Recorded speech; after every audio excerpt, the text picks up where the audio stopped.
మహారాష్ట్రలో దారుణం చోటు చేసుకుంది. ఓ లేడీ డాక్టర్ ఎస్ఐ లైంగిక వేధింపులను తట్టుకోలేక ప్రాణాలు తీసుకుంది.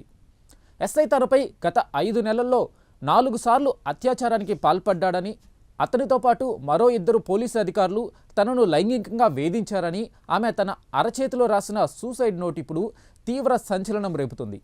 మహారాష్ట్ర పోలీసు డిపార్ట్మెంట్ను షేక్ చేస్తుంది. ఈ ఘటన మహారాష్ట్ర రాజకీయాల్లో దుమారం సృష్టించింది. మహారాష్ట్ర సీఎం ఫడ్నవీస్ ఆదేశాలతో ఆరోపణలను ఎదుర్కొంటున్న పోలీసు అధికారిని తక్షణమే సస్పెండ్ చేయడం జరిగింది. మరోవైపు రక్షకులే భక్షకుల్లా మారి మహిళను వేధిస్తే న్యాయం ఎలా దొరుకుతుందని అపోజిషన్ పార్టీలు ఫైర్ అవుతున్నాయి. ప్రస్తుతం లేడీ డాక్టర్ ఆత్మహత్య వ్యవహారం మహారాష్ట్రలో తీవ్ర కలకలాన్ని రేపుతుంది. ఇక వివరాల్లోకి వెళితే మహారాష్ట్రలోని సతారా జిల్లా ఫల్టన్ తహసీల్లోని ప్రభుత్వ ఆసుపత్రిలో పనిచేస్తున్న ఓ మహిళా డాక్టర్ ఫల్టన్ పట్టణంలోని ఓ హోటల్ గదిలో ఉరివేసుకుని ఆత్మహత్యకు పాల్పడింది. మృతురాలి అరచేతిపై రాసి ఉన్న సూసైడ్ నోట్లో 2 పోలీసు అధికారులపై సంచలన ఆరోపణలు చేసింది. బీడ్ జిల్లాకు చెందిన ఈ డాక్టర్ తనను సబ్ ఇన్స్పెక్టర్ గోపాల్ బాదానే అత్యాచారం, లైంగిక వేధింపులకు గురిచేశారని, మరో పోలీసు సిబ్బంది ప్రశాంత్ బాంకర్ మానసికంగా వేధించారని పేర్కొంది. గత 5 నెలలుగా సాగుతున్న ఈ వేధింపులే తనను ఆత్మహత్య నిర్ణయం తీసుకునేలా చేశాయని ఆమె స్పష్టంగా రాసింది. ఈ ఆరోపణల నేపథ్యంలో పోలీసులు కేసు నమోదు చేసి దర్యాప్తు ప్రారంభించారు.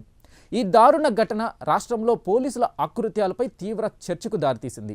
ఈ మహిళా డాక్టర్ను హోటల్ గదిలో ఉరివేసుకుని ఆత్మహత్య చేసుకున్న స్థితిలో గుర్తించిన పోలీసులు మృతదేహాన్ని పోస్టుమార్టం నిమిత్తం తరలించారు. ఆమె అరచేతిపై రాసిన సూసైడ్ నోట్లో ఉన్న ఆరోపణలపై దర్యాప్తు ప్రారంభించారు.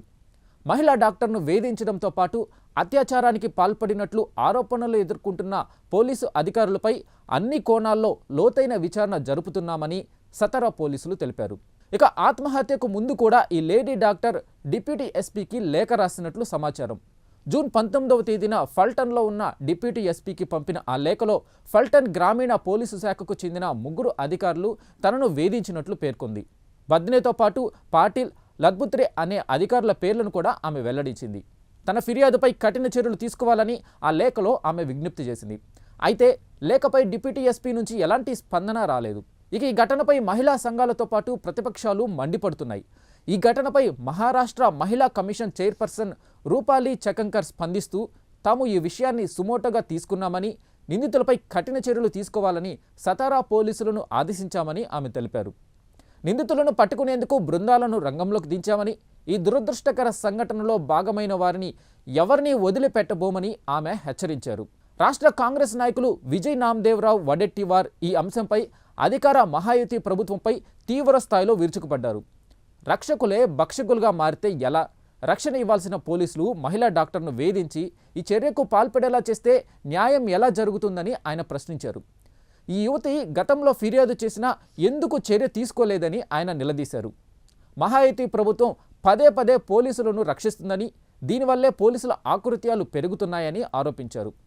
కేవలం విచారణకు ఆదేశించడం సరిపోదని, ఈ పోలీసు అధికారులను వెంటనే ఉద్యోగాల నుండి తొలగించాలని, లేదంటే వారు విచారణపై ఒత్తిడి తెచ్చే అవకాశం ఉందని ప్రతిపక్షాలు డిమాండ్ చేస్తున్నాయి.